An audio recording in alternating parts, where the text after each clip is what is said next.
Everyone, this is Ashish. Welcome to the channel. In today's video, I'm going to talk about the famous or rather infamous stock market crash that everyone has been waiting for, and some of the portfolio hedging methods which you can use to hedge your portfolio. So before I talk about portfolio hedging per se, let us discuss some of the thoughts on stock market crash. So it's not for the first time that we are hearing a stock market crash is coming. We have peaked out, we are near the top, and we are going to correct. So these talks keep on happening. In the last 1.5 years, we have seen different reasons for stock market crash if it were to happen. So first there was Omicron variant, the COVID variant. Then came Russia-Ukraine war. Then came China-Taiwan war. Then inflation, recession, and recently we are looking at Europe energy crisis for one of the reasons of stock market crash. So whether a stock market crash will happen or not, that nobody knows, right? In stock market, one thing is certain, that nobody is very sure about the direction of the stock market. If anyone says that they know where the stock market is headed, assume that they are either the liar or some sort of system sense. Otherwise, nobody can predict stock market direction with decent certainty. That is something which is given. Okay, so coming back to stock market crash, right? So we have to look at it from the perspectives of one, investors, and two, traders. So if you are a long-term investor, let's say you have invested either lump sum or you are a systematic investor doing SIP every month, every week, every quarter, or whatever. So if you are an investor, there is no reason for you to pull out the money from stock market and wait for that crash to happen. You know, it is likely that a crash would come, or it might not come at all, and market may again reach all-time high and move even higher. So if the second were to happen and you say cashed out of all your position, of all your investments, then you will not be able to put the same amount of money that you had put in earlier at a much higher price, right? If a crash comes, then okay, your decision went right. So it's a 50-50 shot. So what is recommended is that if you are a long-term investor who are doing SIP way, the investments, then it is best to continue the SIPs. The whole purpose of SIP is that your investments get averaged out over a period of time. So at times there will be periods or cycles where you would be investing it at a very high valuation, and at times like COVID crash when it came, you would have invested in at a much cheaper valuations, right? So if you are an investor, there is absolutely no reason to worry about, or there is no reason to pull out your investments from stock market. Second comes traders. So for traders, you know, unless you are taking that insane leverage, which a lot of traders take, right? 4x, 5x kind of positional leverage, then I don't know what is the best way to hedge your portfolio or hedge your options book if you are an options trader. But if you are a sensible trader who is taking, say, 2x, 3x, 2.5x kind of a leverage, and either you are long only, I'm assuming nobody's short only in the markets, either you are long only or you are let's say delta neutral trader. You are not playing direction and you are trading non-direction. So for those kind of traders, it is possible to hedge their portfolio to or their options book to some extent. So that is what I will cover in this video. So if you are an investor, again, like I said, no need to worry. You can continue on to your investment. And if you think that a stock market, you believe it as a strong possibility that a crash is about to happen, then you can obviously hedge your portfolio by some of the methods that I'm going to talk about in this video.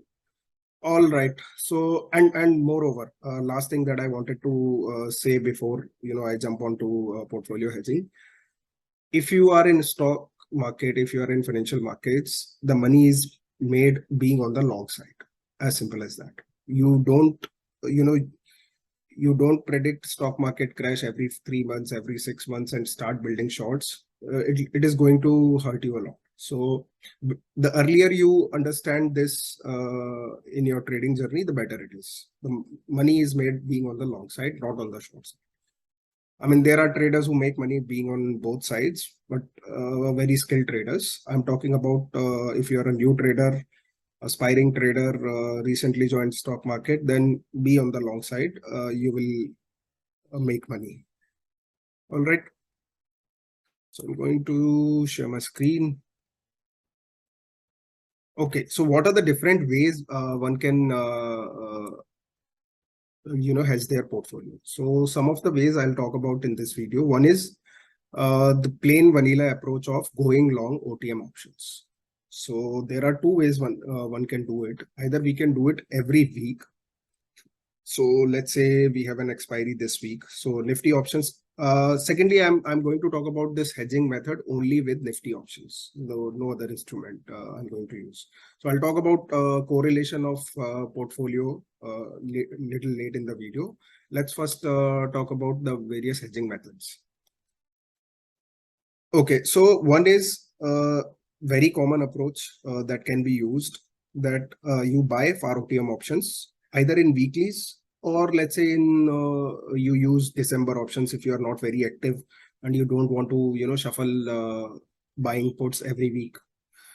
So what you can do is you can look at some very cheap options like 2-3 delta options, 3 delta, 4 delta kind of options. So current Nifty closes around 17,850. And if we look at 3 delta option, which is 17,000, right? So 17,000 put option is available for 5 rupees only. So this is something that you can buy. Now, how much to buy? It depends on the portfolio size. So let's assume your portfolio size is 20 lakhs. Okay. And you want protection. Let's say if a crash is to happen tomorrow and there's a 10% crash tomorrow, you want at least 4% cushion on your portfolio. Okay. Assuming your portfolio is correlated 1:1 with Nifty. Let's say if we buy 20 lots of this put option. Okay, and let's look at the payoff chart. Okay, so if let's say if there was 6% correction, right? Okay, so this is the 6% correction. So our P+0 PNL in that case would be close to 3 lakhs. So on a 6% correction, we would be making 3 lakhs, which is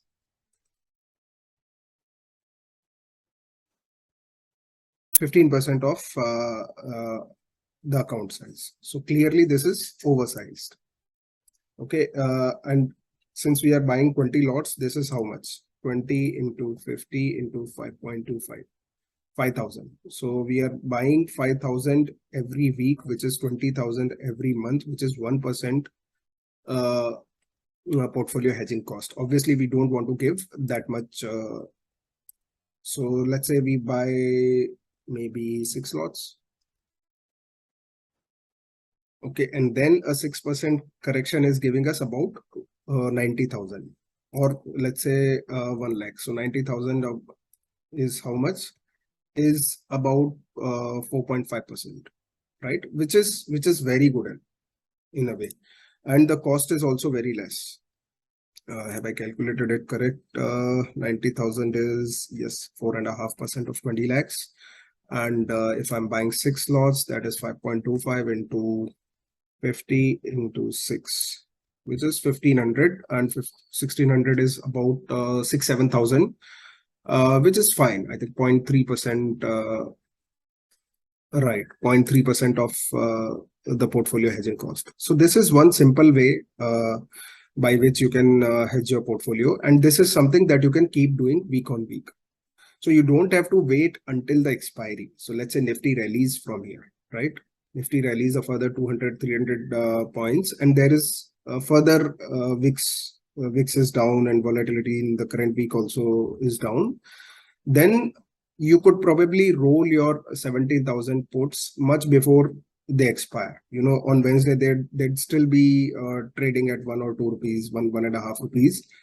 While the next week 17,200 options put options might be 3 delta, 4 delta, which would be available for 4.5, 445 rupees. So you can roll that. So this is one method by which you can do. In the same way that we have done for weekly options, you can also do for yearly options. In Nifty, we have yearly options available. So you can buy 29 December options. Probably you'll have to go a little far OTM as compared to the percentage from spot in case of weekly options, obviously because of the time to expiration. So you might have to look at, okay, if I look at December, you might have to look at 15,000 put options available for 92 rupees, or say 15,500 options. Put options available for 126 rupees. And based on the cushion that you want from the hedging, you can accordingly buy the quantity. Obviously, more cushion you want in your portfolio crack, if a crash were to happen, more cost you have to pay. So there is a balance that you have to strike in buying the Nifty options. Okay, so that was that. Second method is called as short risk reversal. So let's say here, instead of weeklies, we did not buy weeklies. Let's say we are going ahead and buying monthly December options, right? So we bought, let's say, 5 lots of 15,500 December options. So our cost is 31,500 on that, which is 1.5% of our capital, assuming 20 lakh account size. Maybe we could go 6 lots. Okay, and the cost is close to 2% of our account size for the remaining 4 months, which is 0.5% every month. So in order to reduce this cost down, what we can do is we can additionally look to sell call option. So that is called as short risk reversal. So if we go ahead and let's say short 20,000 call options, and instead of 6 lots, we let's say do only 4 lots, right? So this is the payoff. So from 15,500 to 20,000, obviously this is at expiry. Our loss is 23,000, which is 1%. So what we have done by adding these short calls is we have reduced our cost of portfolio hedging by 1%. Now, if you are a trader who is actively looking into markets, daily trading, daily monitoring their positions, if not daily, at least twice or thrice a week, then this is something that can be done.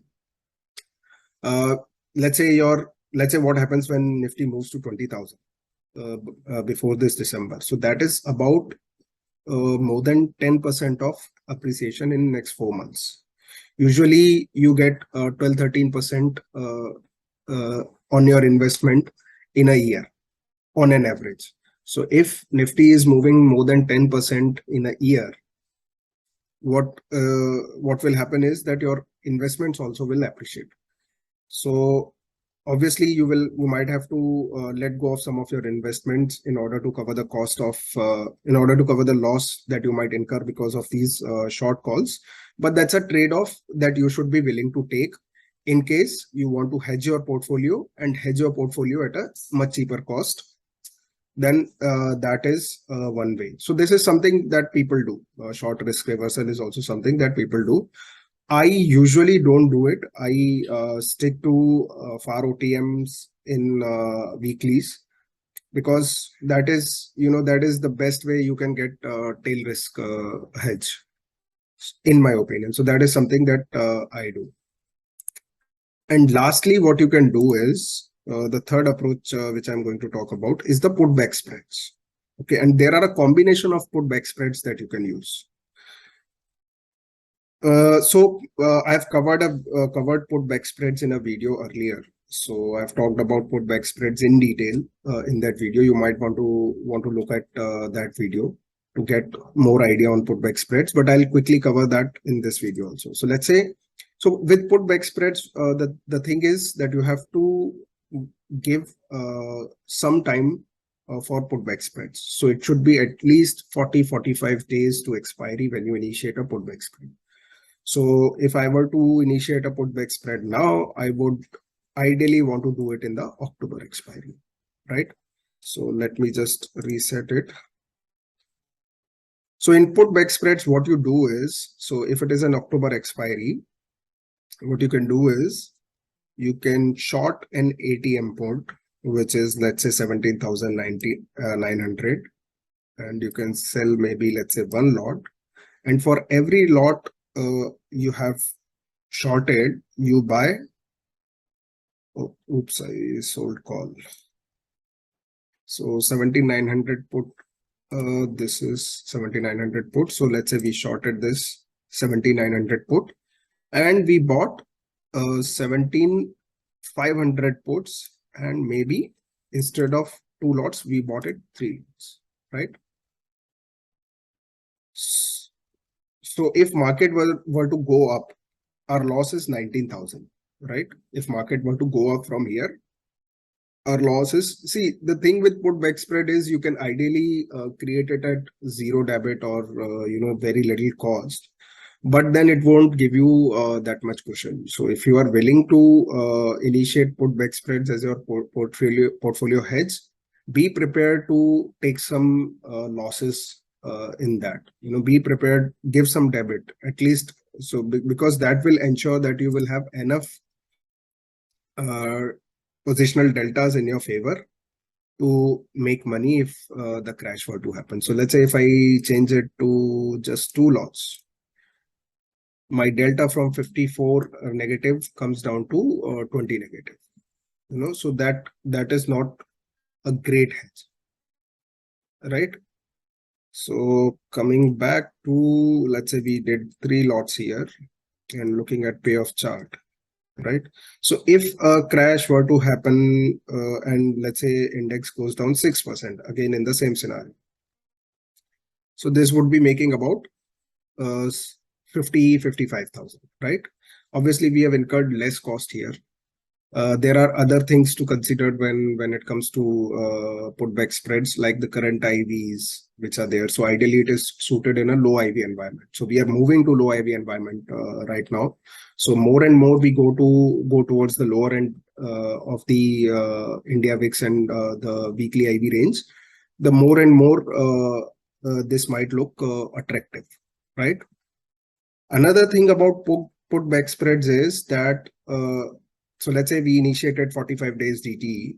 What happens if there is no crash or there is no correction in next 20 days, right? When we move 20-25 days ahead, it is best that we get rid of this structure and initiate a new structure in November expiry. So we have to keep that in mind, that we don't keep putback spreads open very close to the expiry, because in that case, if market stays in this range, then it is likely that we are going to get heavy losses and we might hit this maximum loss. And this will happen only if we are keeping putback spreads open closer to the expiry, right? It won't happen when there is sufficient time, because the OTMs will hold a lot of value at that point in time, right? Yeah, so that was this third approach which one can do. Now I'll talk about portfolio correlation. So you have to also look at what does your portfolio constitute of. Okay, if it is Nifty index and ETF, or Nifty Next, or Bank Bs, or some of the large cap names from Nifty only, then your portfolio is probably tightly correlated to Nifty. So you can take that judgment that if Nifty goes 6% down, my portfolio would probably go down by 7% or 8%. But if your portfolio comprises of lot of high beta counters, right? So you can calculate this beta in simple Excel by taking the historical data of stock that you have and historical data of Nifty. And there's a simple formula for beta, and you can calculate stock beta on your own in Excel. You can Google it, it's easily available. So if your beta is higher, right, so then your stock portfolio is prone to more damage in case there's a good correction in markets, right? So accordingly, you have to size your portfolio hedging based on what you have in your portfolio. Okay. All right. I think that's it. That's what I wanted to cover in this video. Again, nobody can predict stock market crash, and when to initiate this portfolio hedge. That's also a good question. So what happens is when everything looks good, right? A crash would, or a good correction would usually come when everything looks good and there are not much worries in the market, right? So if we hit all-time high, we are trading higher, the OTMs will be very cheap, and that is probably the ideal time. You should not let go of your portfolio hedging. So if you are systematically doing it, the portfolio hedging, that is one time when you should definitely not stop doing it. So that is probably one of the ideal time. A lot of tail risk hedge funds, they make money buying these tail risk only during these times when everything looks very good and all of a sudden scenario changes. So that's how it works. And again, like I have said earlier, do not worry if you're a long-term investor. Do not worry a lot about stock market crashes. Just continue with your investment. And if you are really worried, you can use one of these methods to hedge your portfolio. Okay. All right. Thanks for watching the video. Hope you liked the video. If you did, please do share, subscribe. I'm getting back to making videos again, and hopefully I'll continue to make videos this time. All right. Thanks. Bye-bye.